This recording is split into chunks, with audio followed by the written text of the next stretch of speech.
मैं विजय, मैं tutor channel पर आपका एक बार फिर से स्वागत करता हूं। जो पिछले जो 2 वीडियो लेक्चर थे, उम्मीद है आप सभी के समझ में आए होंगे और जो उसमें हमने पढ़े थे वर्ग और वर्गमूल के बारे में। अब आज हम पढ़ते हैं किसके बारे में? वर्गमूल और घनमूल के बारे में। ठीक है, वर्गमूल के बारे में हमने काफी अध्ययन किया है। मतलब जो पिछला लेक्चर था वो पूरा का पूरा मैंने क्या बताया था? वर्गमूल बताया था। अब वर्गमूल का एक टाइप और बच गया। इस प्रकार के जो क्वेश्चन है वो कैसे सोल्व करते हैं, और एग्जाम में पूछा भी गया है। इस प्रकार का हमारे पास में जो क्वेश्चन था वो पूछा गया, इसलिए मैं इस प्रकार के कुछ क्वेश्चन में ले रहा हूं और ये शुरू करूं। इससे पहले आप इस वीडियो को, इस जो लेक्चर है इसको ज्यादा से ज्यादा शेयर करें, ताकि जो आपके जो दोस्त है तो उनको भी पूरा पूरा फायदा हो सके। जो रीट की तैयारी जो कर रहे हैं, जिनके जो गणित है, जो गणित विषय है काम में आने वाला है। बाकी सभी कंपटीशन में ये अपने काम में आता है। तो देखो, एक बार जैसे ये अपने पास में अंडूड, कल भी ऐसा किया था, लेकिन वहां तो क्या था, जैसे अंडूड में पूर्ण वर्ग संख्या थी, जैसे मान लो यहाँ 16 होगा शायद, जैसे 16 था तो 16 का अंडूड तो आपको आता है, तो गुणा कर लिया, हल कर लिया और हमारे पास क्या मिल गया था? आंसर। लेकिन देखो आज देखो, अब 10 का अंडूड आपको आता है क्या? नहीं आता। फिक्स इसका अंडूड अपने को नहीं आता। तो ऐसे प्रश्नों को हमें कैसे सोल्व करेंगे? तो ऐसे क्वेश्चंस को कैसे सोल्व करें, उसके लिए आप देखो कि इनको क्या करना। ये जो संख्या पड़ी है इसको तो पढ़ी लेने दो। अब जो है यहां हमेशा क्या बढ़ाना, जो अंडूड के जो गुणा में है उसके साथ हमेशा कितना रखना? 2। यदि मैंने 2 रख लिया, चलो ठीक है 2 रख लिया। अब 10 के क्या कर लो? टुकड़े कर लो। तो मैं क्या करता हूं, देखो जो अंडूड 10 है, ये 10 है, 10 के क्या करता हूँ? गुणनखंड। तो 2 का भाग दिया, कितनी बार गया? 5 का 5 बार। तो देखो 10 के गुणनखंड क्या हो गए? 2 गुणा 5। और 10 किस में है? अंडूड में है, तो ये लो। और गुणा के अंदर क्या होता है, इनको अंडूड को अपन अलग अलग लिख सकते हैं। अंडूड 5 गुणा अंडूड 2, अंडूड 5 गुणा अंडूड 2 कितना होता है? अंडूड 10 ही होता है। तो देखो एक बार दोबारा समझना, मैंने क्या किया, ये संख्या जो बाहर पड़ी है अंडूड की वो तो पड़ी रहने दो, और अंडूड के साथ में हमेशा क्या रखना? 2। यदि 2 नहीं होगा, जैसे मान लो यहाँ भी 2 है, चलो अच्छी बात है। जैसे मान लो यहाँ 2 नहीं है तो मैं क्या बनाऊंगा? यहाँ पर पहले 2 बनाऊंगा, फिर उसके बाद सोल्व करूंगा। और यहाँ देखो आप, यहाँ आप देखो फिर जो 10 है, जो अंडूड 10 है, मैं इसके क्या करता हूँ? टुकड़े करता हूँ, गुणनखंड करता हूँ। तो 10 के गुणनखंड क्या हुए? 2 और 5। तो 2 पंजे कितना होता है? 10। तो और मैंने बड़ी संख्या पहले लिखी है, छोटी संख्या बाद में। कोई विशेष फर्क नहीं पड़ने वाला है जब किसका चिन्ह हो? प्लस का। दिक्कत कब होती है? जब माइनस में हो। इसलिए मैं क्या कर रहा हूं, हर एक क्वेश्चन में बड़ी संख्या तो मैं लिखूंगा पहले, छोटी संख्या लिखूंगा बाद में। अब देखो आप ऐसा चेक करो कि इन दोनों का स्क्वायर करने पर, इन दोनों का स्क्वायर करने पर ये आ रहा है क्या? तो एक बार मैं चेक करता हूं इन दोनों का स्क्वायर करके। तो इन दोनों का मैं स्क्वायर करता हूं। देखो एक तो किसका? अंडूड 5 का स्क्वायर करूंगा, और एक बार किसका? अंडूड 2 का स्क्वायर करूंगा। ये चेक करो ये आ रहा है क्या? यदि ये आ रहा है तो अपना बिल्कुल सरल है। देखो कैसे, अंडूड 5 का स्क्वायर, आपको ध्यान होना चाहिए, स्क्वायर से अंडूड कटता है तो कितना आ गया? 5। स्क्वायर से अंडूड कट गया, कितना आ गया? 2। 5 और 2 कितना हो रहा है? अपना क्या हो रहा है? 7 हो रहा है। इसका मतलब ये क्या है? सही है। क्या चेक करना, मैंने क्या बताया? 2 के जो गुणा में है, जो 2 चीजें हो गई हमारे पास, 2 टुकड़े हो गए। हमेशा कितने टुकड़े बनाने? 2 टुकड़े बनाने। 2 टुकड़े मैंने बना लिए, ये लो 2 टुकड़े मैंने बना लिए। और इन दोनों का मैं स्क्वायर करके देखता हूं, इन दोनों का स्क्वायर करके देखा और दोनों को जोड़ा तो ये आ रहा है कि नहीं आ रहा? यदि आ रहा है तो इसका उत्तर सीधा लिख दो, क्या? अंडूड 5 प्लस अंडूड 2। बस खत्म। बस ऐसे लिखना, बस अंडूड 5 प्लस अंडूड 2। प्लस हो तो प्लस, माइनस हो तो बीच में यदि माइनस का चिन्ह होगा तो मैं किसका लगाऊंगा? माइनस का। दोबारा समझिए, यदि ये समझ में नहीं आया तो एक बार इसको ध्यान से देखना, ताकि ये भी आपके समझ में आ जाएगा। अब देखो मैं इसको सोल्व करूंगा, तो देखो 8, यहाँ 2 ही तो है, तो अच्छी बात है, 2 है तो कुछ करना ही नहीं पड़ेगा, केवल आप इसके टुकड़े करोगे। 15 के करोगे तो कितना होगा? 3 गुणा 5, 3 गुणा 5। लेकिन मैंने क्या बताया? बड़ा पहले, छोटा बाद में। तो अंडूड में है, अरे 15 अंडूड में तो है, 3 पंजे 15, तो अंडूड 5 गुणा अंडूड 3। अब एक बार ये चेक भी कर लेना कि इन दोनों का स्क्वायर करने पर ये आ रहा है क्या? दोनों का मैं स्क्वायर करूंगा, अंडूड 5 का भी स्क्वायर करता हूँ और अंडूड 3 का भी स्क्वायर करता हूँ। अंडूड 5 का स्क्वायर कितना? 5। अंडूड 3 का स्क्वायर कितना? 3। 5 और 3 8 हो रहा है कि नहीं हो रहा? हो रहा है। तो इसका उत्तर हो गया क्या? अंडूड 5 अंडरूट 3। अब बीच में किसका चिन्ह है, माइनस का है, तो यहाँ पर भी किसका, माइनस का। तो ये क्या हो गया इसका आंसर। बड़े ही आसान होते हैं, लेकिन थोड़ा सा एक बार आपको सोचना है, दिमाग लगाना है। अब देखो जैसे मान लो मैं इसको सोल्व करता हूँ, तो देखो ये कितना है 14। अब देखो समस्या यहाँ होगी, मैं क्या करूँ, 6 है लेकिन अंडरूट के बाहर 6 नहीं रखना, कितना रखना है हमेशा 2। तो मैं क्या करता हूँ, उसको क्या लिख लेता हूँ, ऐसा लिख सकता हूँ क्या, 2 गुणा 3। 6 को क्या लिख सकते हैं, 2 गुणा 3 लिख सकते हैं कि नहीं, ये बताओ। अरे बनाना 2 है, तो मैं 6 में किसका भाग दे लेता हूँ, 2 का। तो कितनी बार गया, 3 बार। ये लो, तो मैंने क्या लिख लिया इसको, 2 गुणा 3। देखो 6 के गुणनखंड भी कर सकते हो, तो 6 ये क्या हो गया, 6 के गुणनखंड करने पर कितना है, 2 गुणा 3। और क्या पड़ा है हमारे पास में, अंडरूट 5 तो पड़ा है। इसके तो टुकड़े होंगे नहीं, चाहे करके देख लो। 5 के क्या टुकड़े होंगे, देखो जैसे 10 था, 10 के टुकड़े क्या हो गए, 2 गुणा 5। 15 के क्या हो गए, 5 गुणा 3। अब बताओ 5 के क्या टुकड़े करोगे, 5 का तो टुकड़ा हो गए। तो बताओ जो 2 के साथ में है, तो यहां से कितने गुणनखंड हो गए अपने पास में, 2 गए। तो 2 के साथ में कितनी संख्या हो गई, 2 संख्या हो गई। एक तो अब की बार क्या आ गया 3, और एक आ गया अंडरूट 5। अब दोनों का स्क्वायर करके जोड़ो एक बार, क्या 14 आ रहा है क्या। तो मैं देखो करके देखता हूँ, 3 का स्क्वायर 9, अंडरूट 5 का स्क्वायर, अंडरूट 5 का स्क्वायर कितना होगा, 5 ही तो होगा। अंडरूट 5 का स्क्वायर करोगे तो स्क्वायर से क्या कट जाता है, अंडरूट। तो कितना आ गया 5। तो देखो 9 और 5 14 हो रहा है क्या, बिल्कुल हो रहा है। इसलिए इसका उत्तर कितना हो गया। अच्छा, इनमें से बड़ी संख्या कौन सी है, इनमें से बड़ी संख्या क्या है, 3 है। तो देखो 3 प्लस अंडरूट 5। प्लस में तो कोई समस्या होती भी नहीं है, चाहे छोटा पहले लिख दो चाहे बड़ा पहले लिख दो। हाँ, दिक्कत कब होती है, जब किसका चिन्ह हो बीच में, माइनस का। तो एक बार दोबारा समझो इसको, मैंने क्या करवाया, 14 जो है वो है जो, हाँ 6 को क्या लिखोगे, या हमेशा किसके रूप में बनाना, तो 2। तो मैं 2 गुणा क्या करूँ कि 6 आ जाए, तो 2 गुणा 3। तो 2 गुणा 3, और पड़ा क्या है, एक अंडरूट 5। तो इन दोनों का स्क्वायर करके जोड़ो, क्या ये आ रहा है क्या, और हमेशा यही आएगा। यदि ये आ जाए तब तो देखो बिल्कुल आसान हो जाएगा। दोनों का स्क्वायर करके मैंने जोड़ा तो कितना आ रहा है, 14 आ रहा है। तो अच्छी बात है। तो इसका उत्तर कितना हो गया, 3 और अंडरूट 5। प्लस का चिन्ह तो किसका लगा दो, प्लस का। माइनस का होता तो किसका लगा देता, माइनस का। अब देखो थोड़ा सा बढ़ाया क्वेश्चन को, अब इसको कैसे सोल्व करें। तो देखो इसमें पहले किसको हल करूंगा, मैं इसको हल करूंगा। अब यहाँ भी देखो क्या लग रहा है, अंडरूट तो लग रहा है, इसलिए देखो इसको सोल्व करता हूँ मैं अलग से। तो देखो इसको मैं यहाँ सोल्व कर लेता हूँ एक बार। ये लो अपने पास ये आ गया, ये आ गया, ये लो इसको सोल्व करो। तो ये सोल्व करूं, और ये एग्जामों में पूछे जा चुके हैं, मैं केवल वही क्वेश्चंस करवा रहा हूँ एक दो को छोड़ करके, कि ये हमारे पास में कई एग्जाम्स में पूछ चुके हैं। तो देखो ये हमारे पास में ये है, अब इसके गुणनखंड करोगे तो देखो ये तो 14 है। अच्छा ये तो ये बन गया वापस, देखो बाकी एक बार दोबारा देख लो। 6 है, मैं क्या करूं यहाँ हमेशा मेरे को क्या बनाना, 2।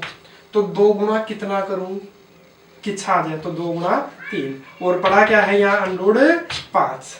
अब देखो 2 तो रहने दो, इस 2 को तो काम में लेना ही नहीं है। मैं केवल क्या करूंगा, इन दोनों का स्क्वायर करके जोड़ूंगा। 14 आ रहा है क्या, आ रहा है। देखो 3 का स्क्वायर 9 और अंडरूट 5 का स्क्वायर 5। तो देखो टोटल करने पर हुआ कितना, 14 हो रहा है। इसलिए इसका उत्तर कितना हो गया, इसका उत्तर हो गया 3 और प्लस प्लस अंडरूट 5। ये लीजिए। अब देखो मैं यहाँ हल करता हूँ इसको। तो यहाँ देखो हल करोगे तो देखो अंडरूट पूरे का लग रहा है, यहाँ कितना है अंडरूट 5, और प्लस इसको हमने सोल्व कर ही लिया। इसको सोल्व करने पर कितना आ रहा है, 3 प्लस अंडरूट 5। तो मेरे को दिखा अंडरूट 5 से अंडरूट 5 कट गया, बच गया क्या 3, और क्या लग रहा है अंडरूट 3 का अंडरूट अपने को आता नहीं है। तो बस ये का यही इसका क्या हो गया आंसर। तो बस थोड़ा सा आपको सोचना है, थोड़ा सा टुकड़े करने, टुकड़े करते ही अपने पास क्या आ जाएगा, आंसर मिल जाएगा। जैसे देखा मैंने यहाँ सीधा टुकड़े किए तो 10 के टुकड़े किए, तो देखो डायरेक्ट देखो आप ऐसे भी कर सकते हो। 10 के टुकड़े कितने हो रहे हैं, 5 और 2।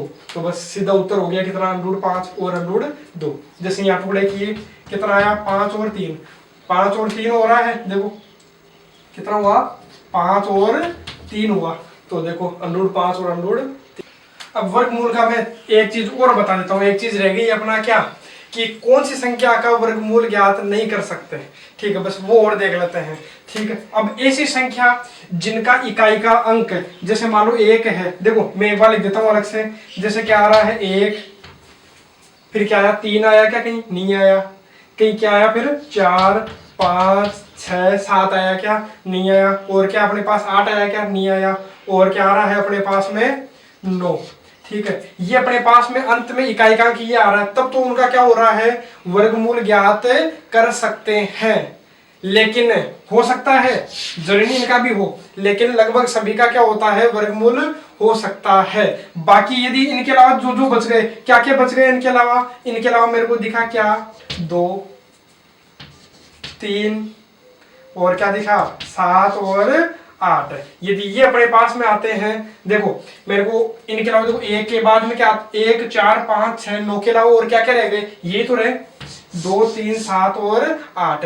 यदि किसी भी संख्या के अंत में, यदि किसी भी संख्या का अंत में, या फिर क्या बोल सकता हूं मैं, इकाई अंक क्या क्या हो, या तो 2, याद कर लेना कोई ज्यादा विशेष नहीं, देखो 2 3 7 और 8। देखो 2 और 8 जोड़ने पर कितना हो रहा है 10, 3 और 7 जोड़ने पर कितना हो रहा है 10। तो आप 2 और 3 याद कर लीजिए, बाकी के 7 और 8 भी याद हो जाएंगे, उल्टे क्रम में यहाँ पे याद कर लीजिए। तो देखो 2 3 7 और 8, 2 3 7 और 8 यदि किसी के अंत में आ रहा है तो उनका वर्गमूल ज्ञात नहीं कर सकते। तो देखो जैसे मान लो कि कहीं आ गया, मान लो जैसे ही आता है ऐसा कुछ आया, मान लो कि मैं ले लेता हूँ कितना ये आया, तो कल इसका अंडर रूट हमने निकाला था, देखा अंत में कितना आ रहा है, अंत में इकाई का अंक कितना है 4। तो बताओ इसका वर्गमूल ज्ञात कर सकते हैं कि नहीं कर सकते, इनका तो ज्ञात कर सकते हैं, लेकिन इनका वर्गमूल ज्ञात नहीं कर सकते यदि इकाई का अंक ये रहा। तो जैसे मालूम मैं ये कर दूं, जैसे थोड़ा सा बढ़ाया और मैंने कर दिया, या इसी को लिख देता हूँ मैं,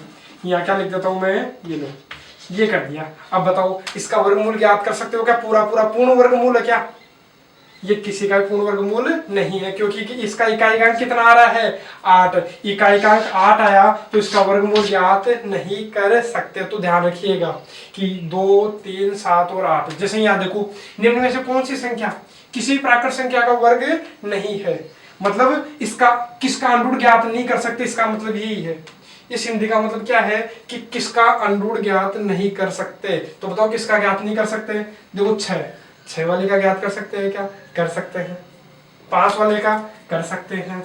हाँ यहाँ गड़बड़ हो गया, अपने को केवल ये तो देखना है यदि इकाई का अंक क्या हो 2 3 7 और 8 हो, तो 2 मेरे को 2 3 7 8 नहीं दिखाई दिया, ठीक है इसका तो ज्ञात कर सकते हैं।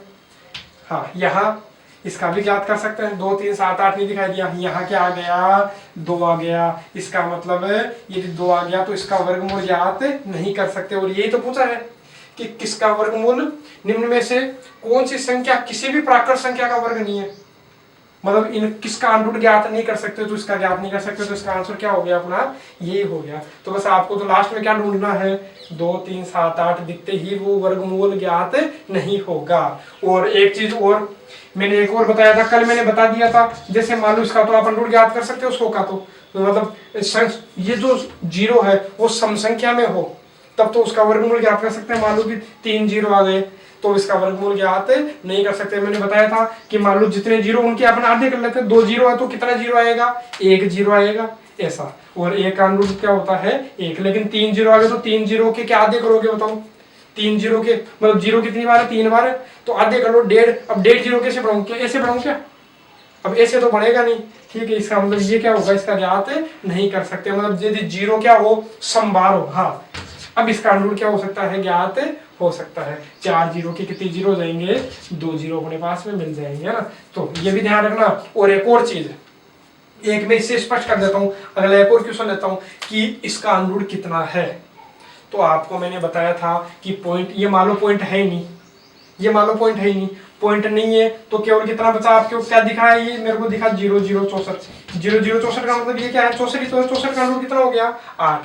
अब कितने छोड़ करके पॉइंट लगाऊं बताओ, पॉइंट के बाद मैंने बताया था कि पॉइंट के बाद जितने अंक है उनके क्या करते हैं आधे करते हैं, तो पॉइंट के बाद कितने अंक है 3 अंक है, तो 3 अंक है तो 3 के आधे कितना हो गया 1.5, मैं 1.5 अंक छोड़ के पॉइंट लगाऊंगा। अब 1.5 अंक कैसे छोड़ूं, अब इसमें भी समस्या है। तो कल ही हमने देखा था, इसका भी मैंने वैसे तो बता दिया था लेकिन मैं फिर बता देता हूं कि पॉइंट जैसे 0 का सिस्टम है वैसा इसका सिस्टम है, क्या पॉइंट के बाद यदि पॉइंट के बाद कितने अंक है 3 अंक है, अंक यदि 3 मतलब वही यदि विषम संख्या में हो तो उनका अंडूर ज्ञात नहीं होगा, मतलब पूरा पूरा अंडूर ज्ञात नहीं होगा।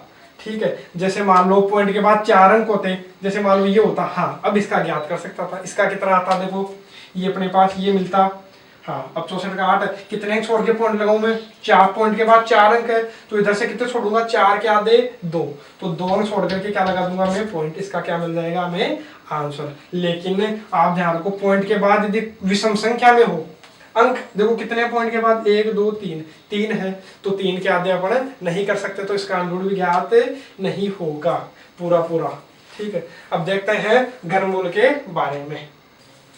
अब हम पढ़ते हैं किसके बारे में, घनमूल के बारे में देखते हैं कि घनमूल क्या होता है। घनमूल से पहले आपको कुछ घन याद करने पड़ेंगे, कुछ तो आपको याद है, बस 2-3 आपको थोड़ा सा ध्यान में रखना है। जैसे मैं करूं 1 का क्यूब, 1 का क्यूब कितना, 1। 2 का क्यूब याद रखना है कितना, 2 का क्यूब होता है 8। ऐसा नहीं करूं कि 2 3 6, ऐसा नहीं, मतलब 2 को कितनी बार गुणा करना, क्यूब का मतलब ये है जो भी संख्या जिसका क्यूब करना उसको कितनी बार, 3 बार गुणा करना, तो 2 दूनी 4, 4 दूनी 8 है। 3 का क्यूब, तो 3 का क्यूब 3 3 9, नहीं क्या होगा 3 का क्यूब, इसका मतलब ये है कि 3 को कितनी बार गुणा करना, 3 बार, 3 को 3 बार, तो 3 3 9 9 3 27, ये लीजिए इसका कितना हो गया 27। इसी प्रकार से बाकी याद रखने हैं आपको। 4 का क्यूब करोगे तो 4 का क्यूब कितना 64, 5 का क्यूब कितना 125, 6 का क्यूब 216, 7 का क्यूब 343, 8 का क्यूब याद रखना है सभी को, तो 8 का क्यूब कितना हो जाएगा 512, 9 का क्यूब करोगे तो 729, और जो 10 है ये लो 10 का क्यूब तो सभी को ध्यान में होगा कितना होता है 1000 होता है। तो इस प्रकार से आपको केवल कितने याद करने हैं, केवल और केवल 10 तक के क्यूब याद कर लीजिए, बाकी तो मैं फटाफट करवा दूंगा। देखो बाकी के तो अपन क्यूब जो क्यूब रूट है जो घनमूल है वो फटाफट करेंगे, लेकिन आपको 10 तक क्यूब याद होने चाहिए। तो याद करना है 1 का क्यूब 1, 2 का 8, 3 का हो गया अपना 27, 4 का 64, 5 का 125, 6 का 216, 7 का 343, 8 का 512, 9 का 729 और 10 का 1000। तो आपको याद करने हैं, उसके बाद तो फटाफट होगा। देखो और एक चीज आपको ये याद रखनी है, इकाई का अंक। यदि 1 का क्यूब करूंगा तो क्या आता है इकाई का अंक 1। यदि 2 का क्यूब करूंगा तो इकाई का अंक कितना आ रहा है 8। यदि 3 का क्यूब करूंगा तो इकाई का अंक कितना आ रहा है 7 इकाई का अंक। यदि 4 का क्यूब करूंगा तो इकाई का अंक कितना आता है 4। 5 इकाई का अंक 5। 6 इकाई का अंक 6। 7 का क्यूब करने पर इकाई का अंक 3। 8 का क्यूब करने पर इकाई का अंक 2। 9 का क्यूब करने पर इकाई का अंक 9।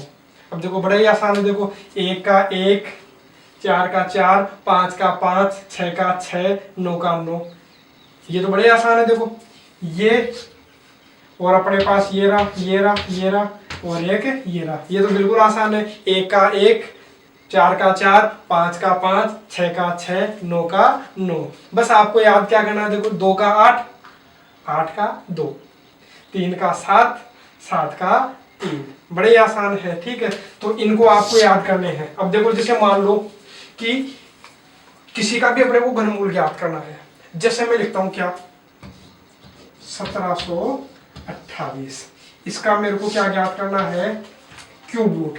ध्यान रखना यदि ऐसा चिन्ह होगा वो तो किसका है वर्गमूल का, स्क्वायर रूट का है, और ये किसका है क्यूब रूट का।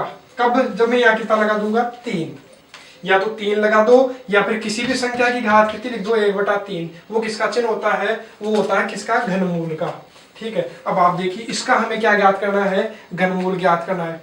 देखो वर्गमूल में तो इधर से कितने अंक छोड़े थे 2, घनमूल में कितने अंक छोड़ने हैं 3। अरे क्यूब कितनी बार लिखते हैं, कोई भी संख्या को 3 बार तो लिखते हैं।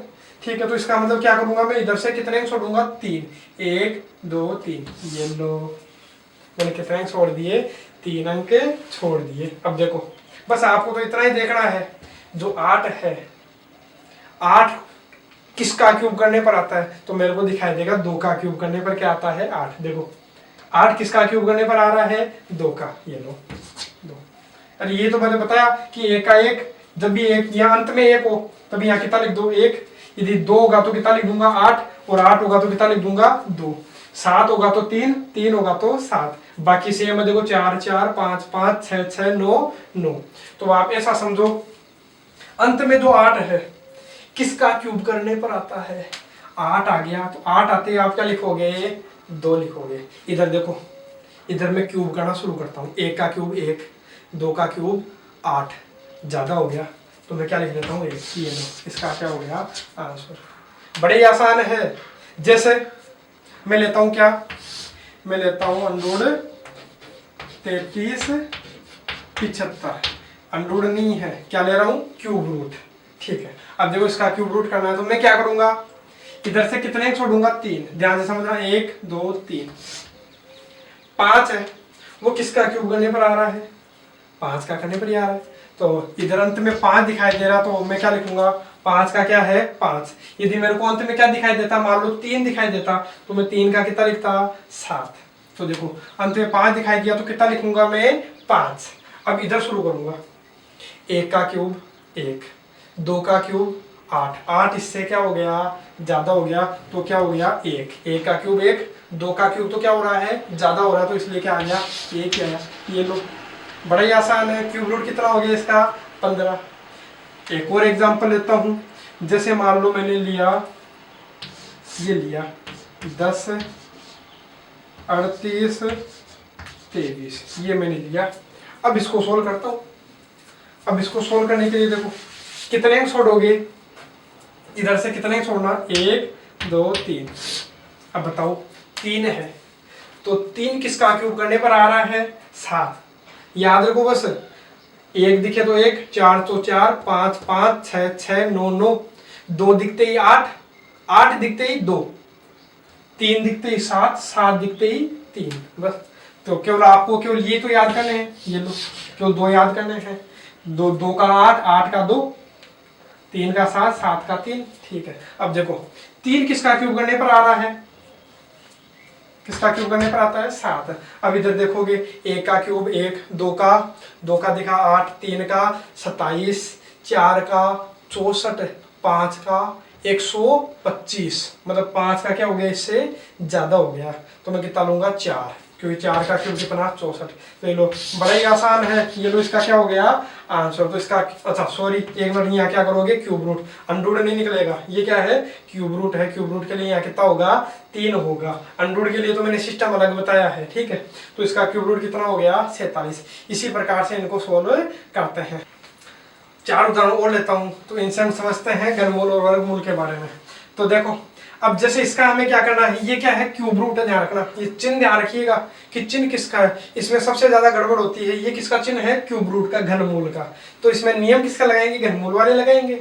तो देखिए मैं इधर से कितने अंक छोड़ूंगा, घनमूल में हमेशा इधर से कितने अंक छोड़ने 3, इधर से नहीं इस तरफ से छोड़ना कितने अंक 3 अंक छोड़ना इकाई अंक की तरफ से। ठीक है, अब दो मैंने देखा किसका क्यूब करने पर आता है, तो याद करना है 8, 2 का 8, 8 का 2, 3 का 7, 7 का 3, बाकी सेम है, केवल 2 का 8, 3 का 7, 7 का 3 और 8 का 2। ठीक है, ये वही अंक है। यदि आप थोड़ा सा नजर फैलाओगे तो क्या मिलेगा 2 3 7 8, क्या वही अंक है क्या जिनका वर्गमूल ज्ञात नहीं होता। तो आपको ये दिखेंगे वही अंक है। तो 2 का 8, 3 का 7, 7 का 3, 8 का 2, इस प्रकार से इनको याद रख भी सकते हो। ठीक है, अब देखो हाँ 2 है, किसका 2 किसका क्यूब करने पर आ रहा है 8 का। अब इधर मैंने किया 1 का क्यूब 1, 2 का क्यूब 8, 3 का क्यूब 27, इससे क्या हो गया ज्यादा, तो कितना हो गया ये लीजिए, इसका आंसर कितना हो गया 28। बड़े ही आसान आपके इनका आंसर मिलेंगे। जैसे मान लो ये करता हूँ मैं, तो ये करता हूँ तो क्या है घनमूल है क्या क्यूब रूट है। तो इधर से कितने अंक छोड़ूंगा 3 अंक छोड़ूंगा, तो 3 अंक छोड़ूंगा तो देखो 6 है वो किस में आता है आपको दिखाई देगा, जो 6 केवल 6 में ही आया करता है। और इधर करूंगा 1 का क्यूब 1, 2 का 8, 3 का क्यूब कितना 27, 4 का 64, 5 का 4 का 64, 5 का 125, 6 का 216, इससे क्या हो गया, ज्यादा हो गया। तो मैं 6 नहीं लेकर के कितना लूंगा, केवल 5। तो इसका आंसर कितना हो गया, 5। देखो 125, 216, तो इससे क्या हो जाएगा, ज्यादा। तो मैं केवल किसका क्यूब ले रहा हूँ, 5 का। तो ये लो 5, कितना हो गया, 56। ठीक है, इस प्रकार से। अब देखिए, जैसे अब अगला क्वेश्चन मैं लेता हूं। तो देखो अगला क्वेश्चन क्या है, इधर से अब की बार क्या करूंगा, और वही तरीका अपना ना, इधर से कितने अंक छोड़ोगे, 3 अंक। 3 अंक छोड़ोगे, गलत हो जाएगा। अब देखो चिन्ह, देखो चिन्ह यहाँ किसका है, क्या लगा हुआ, 3 3 लिखा हुआ, 3 लिखा हुआ, इसका मतलब ये क्या है, घनमूल है। लेकिन ये क्या है, यहाँ को चिन्ह आपको दिखाई दे रहा है क्या, 3 लिखा हुआ है क्या, नहीं लिखा हुआ, ये अपना क्या है, वर्गमूल है। तो चिन्हों को आप विशेष ध्यान दीजिएगा, तो चिन्हों को ध्यान में नहीं रखोगे तो आपका ये गलत जरूर होगा। तो आपको गलत नहीं रखना है, अब आपको ध्यान देना है कि चिन्हों पर विशेष ध्यान दोगे। जब भी आपको दिखे अंडूर जैसा कुछ दिखाई दे, तो आप देखो कि ये वर्गमूल है या घनमूल है। यदि नहीं देखोगे, डायरेक्ट करना शुरू किया, गलत होगा। और आप वो तरीका अपनाओगे, 3 अंक छोड़ा और हल करके देखना, गलत हो जाएगा। तो इसलिए ऐसा काम आप मत कीजिए। आप चिन्ह देखो, चिन्ह देखने के बाद मैंने देखा कि ये अंडूड है, तो अंडूड वाले नियम कल मैंने बताए थे। तो देखो इधर से कितने अंक छोड़ना, 2 अंक छोड़ना। और अब देखा जो 9 है, किसका स्क्वायर करने पर आता है, या तो 3 का स्क्वायर करने पर। कौन से नियम लगा रहा हूं मैं, ये नियम नहीं लगा रहा हूं, ये किसके नियम है, अपने घनमूल के। मैं किसके नियम लगा रहा हूँ, वर्गमूल के। तो देखिए वर्ग 3 का स्क्वायर करने पर 9 आता है, या फिर 7 का स्क्वायर करने पर क्या आता है, 9। और इधर करूंगा 1 का स्क्वायर, 2 का स्क्वायर, 5 का स्क्वायर, बहुत छोटे रह गए। 10 का स्क्वायर 100, 11 का, 12 का, 13 का, कितना, 13 का स्क्वायर देखोगे तो 169, 14 का 196, 15 का 225, 16 का कितना हो गया, 256। इससे क्या हो रहा है, बड़ा, इसलिए मैं क्या लूंगा, 15। अब उत्तर कौन सा, या तो 153 या 157। तो बताओ अब करते क्या हो, आप ये करते हो कि 15 को अगली संख्या क्या होगी, 16 से गुणा करोगे। तो गुणा करके मैंने देखा तो 16 पंजे 80, 8, 16 और 8 कितना हो गया, 240। ये लीजिए। अब आप प्रश्न को देखो, प्रश्न क्या हमारा 240 से छोटा है, 234 से क्या है, छोटा है। तो नंबर भी कौन सा लूंगा मैं, छोटा वाला। तो इसका अंडूड कितना हो गया, 153। अंडूड है, ध्यान रखना, क्या है ये, अंडूड।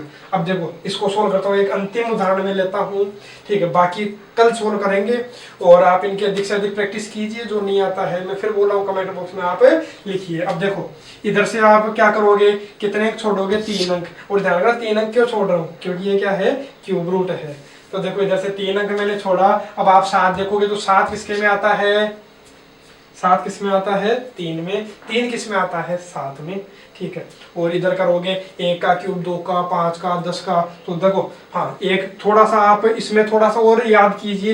एक 11 का क्यूब आप और याद कर सकते हैं, कितना होता है, 1331। में लिखवा देता हूँ, ठीक है, ये आप याद कर लीजिए। 11 का और याद कर लीजिए, बाकी पूछता नहीं है इतना बड़ा है ना, लेकिन फिर भी मैं करवा रहा हूँ, ठीक है। अब देखो ये अपने पास में जो 7 है, किसका क्यूब करने पर आता है, 7 किसका क्यूब करने पर आता है, 3। इधर मैं करूंगा 1 का, 2 का, 3 का, उनका क्यूब क्या रह गया, बहुत छोटा रह गया।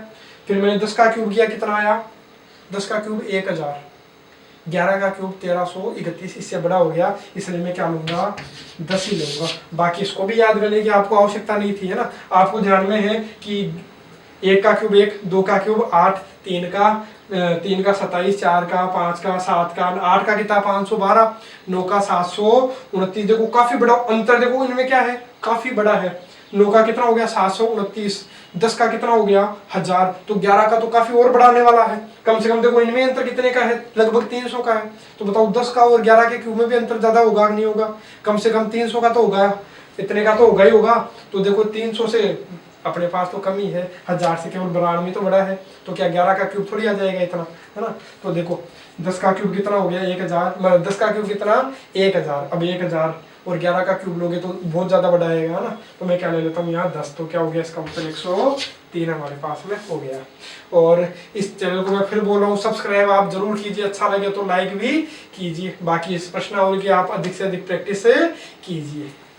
तो देखो 2 और क्वेश्चन लेते हैं। अब देखो जो पहला क्वेश्चन है ये क्या है, देखो दोनों एग्जाम में आ रखे हैं। और ये तो हमारा जो क्वेश्चन है जो सेकंड वाला है, ये हमारा किस में पूछा गया है, जो रीट जो पिछली एग्जाम लगी थी 2017 लेवल 2 में पूछा गया है, ठीक है। तो पहले अपन ये देखते हैं। तो देखो इसको सोल्व करते हैं। तो इसको सोल्व करने के लिए मैंने अभी क्या बताया कि अपने को टुकड़े करने हैं, किसके, इसके। अंडूर के बाहर हमें क्या रखना है, 2। तो देखो मैं 2 तो रखना ही पड़ेगा, तो 2 तो रखूंगा ही रखूंगा। 2 को किससे गुणा करूं कि क्या आ जाए, 4। तो बताओ 2 को किससे गुणा करूँ कि 4 आ जाए? तो 2 दूनी 4, हो रहा है कि नहीं हो रहा? हो रहा है। और गुणा में क्या पड़ा अपने पास? √3। अब इस 3 के तो टुकड़े हो रहे नहीं है अपने पास में, और होंगे भी नहीं। ठीक है, अब आप ऐसा चेक करो, ये 1 2 तो अपने पास में पड़ा रहेगा, तो इसको तो आप पड़ा रहने दो। बाकी के आपके पास कितनी संख्याएं दिख रही हैं? 2 संख्याएं दिख रही है। इन दोनों का स्क्वायर करके जोड़ो, 7 आ रहा है क्या? और 7 ही आएगा, आपको देखने की आवश्यकता ही नहीं है। देखो दोनों का स्क्वायर करके जोड़ो, देखो 2 का स्क्वायर कितना? 4, और √3 का स्क्वायर, स्क्वायर से √ कटा, आया कितना? 3। तो टोटल कितना? 7 आ रहा है कि नहीं आ रहा? बिल्कुल 7 क्या हमारे पास में आ रहा है। तो बस इसका उत्तर क्या हो गया? 2 और √3 प्लस है तो प्लस, ये इसका क्या मिल गया अपने को? आंसर। देखो कितना आसान है। अब देखो ये अपने को दिया है, जो रीट 2017 में अपने को क्या किया, पूछा गया है। अब देखो क्या है क्वेश्चन, इस प्रकार क्वेश्चन को कैसे सोल्व करें। ठीक है, तो काफी लोगों की दिक्कत होती है कि मतलब ये क्या आ गया, अब इसको सोल्व कैसे करते हैं। तो मैंने तरीका आपको बताया है कि क्या करना। पहले तो इस अंडूड को मैं क्या करूंगा? सोल्व। अब ऐसा तो है नहीं कि आपको 3 का अंडूड आता है, कि जो 3 का अंडूड है वो रखा, इससे गुणा किया, हल कर लिया। अब ऐसा तो अपने को करना नहीं, मैं इसको अलग अलग कर लेता हूँ एक बार के लिए। तो एक बार मैं अलग अलग करता हूँ इसको। तो देखो क्या है अपने पास में, 84 + 18 √3। तो देखो अभी मैंने जो तरीका बताया बस वो अपनाओ, अपना काम खत्म। देखो तरीका क्या बताया था, ये जो 84 वो पड़ा रहेगा, यहां में कितना रखूंगा? अंडूड के बाहर क्या रखूंगा? 2। अब बताओ 2 को किससे गुणा करूं? 2 को किससे गुणा करे कि 18 आ जाए? तो आप सोचिए 2 को किससे गुणा करूं कि 18 आ जाए? तो 2 का पढ़ा बोलते रहिए, 18 कितनी बार आता है? तो आपको मिलेगा कितनी बार? 9 बार, 2 नाम 18। हो रहा है कि नहीं हो रहा? और क्या पड़ा है अपने पास में?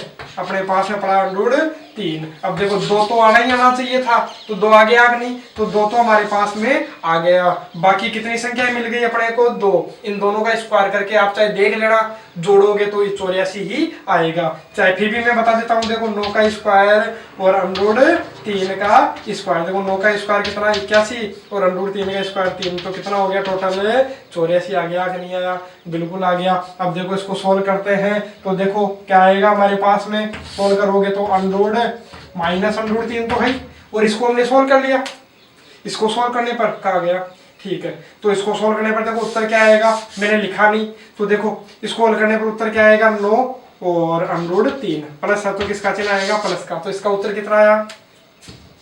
9 + √3। अब बताओ आप यहाँ माइनस √3 से प्लस √3 कटा कि नहीं कटा? कटा। केवल क्या बचा? √9, और √9 आपको पता है 9 का अंडूड कितना होता है? 3। तो इस प्रकार के क्वेश्चन हमारे से पूछे जाते हैं। अब जो वर्ग और वर्गमूल वाली जो प्रश्नावली है, आप कोई भी एक गाइड लीजिए, एक पर्टिकुलर गाइड लीजिए, किसके लिए? रीट के लिए। तो रीट की जो गाइड है वो लीजिए, उनको सोल्व कीजिए, और फिर भी कोई समस्या रहती है तो कमेंट बॉक्स आप सभी के लिए खुला है, तो उसमें आप कमेंट बॉक्स में लिख सकते हैं कि ये क्वेश्चन, कोई भी जो क्वेश्चन है आपको जो नहीं आता है वो उस पर लिखिए, उनका सॉल्यूशन मैं दे करके आपको जरूर यहाँ पर करवाऊंगा।